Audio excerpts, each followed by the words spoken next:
As-tu déjà regardé quelqu'un commettre un péché en te disant intérieurement que tu valais mieux que lui? C'est une pensée de quelques secondes à peine, presque imperceptible. Pourtant, ce souffle d'arrogance peut calciner des années d'efforts et de prières sincères. Bienvenue sur Lumière cachée. Aujourd'hui, nous mettons en lumière un poison invisible de l'âme.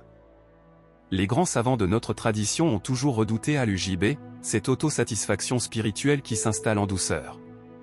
Ce piège ne vise pas ceux qui délaissent la religion, mais précisément ceux qui accomplissent beaucoup d'adoration. Tu réveilles ton corps pour la prière de la nuit, tu donnes en aumône, et insensiblement, Iblis glisse dans ton esprit la certitude d'être meilleur que les autres. Le prophète nous a averti qu'un seul atome d'orgueil dans le cœur suffit à barrer l'accès au paradis. Imagine accumuler des montagnes de hasana pendant des décennies. Puis au jour du jugement, voir ces trésors s'envoler comme une poussière dispersée par le vent, simplement parce que tu t'es estimé supérieur. Subhanallah, c'est la tragédie la plus silencieuse qui soit.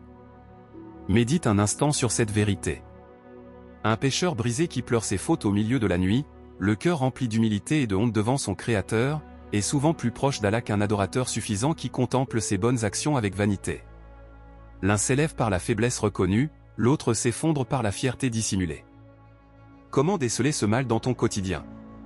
Observe tes réactions. Est-ce que tu ressens de l'agacement face à la lenteur d'un frère ou d'une sœur qui débute dans la foi? Est-ce que tu cherches subtilement à mentionner tes jeûnes ou tes larmes en prière pour obtenir le respect des gens?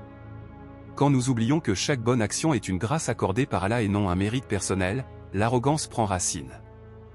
Pour protéger tes œuvres, la Sunna nous enseigne des remèdes d'une sagesse immense. Le premier consiste à regarder constamment tes propres manquements avant de poser les yeux sur les défauts d'autrui. Le second est de garder des adorations strictement secrètes, que personne d'autre qu'Allah ne connaîtra jamais. Ce secret est le meilleur bouclier contre la vanité. Invoque Allah sans cesse pour qu'il purifie ton intention. Répète régulièrement cette dua essentielle, « Ô Allah, je cherche protection auprès de toi contre le fait de t'associer quoi que ce soit en le sachant, et je te demande pardon pour ce que je ne sais pas. » Alhamdoulilah, la porte de la purification reste ouverte à chaque instant.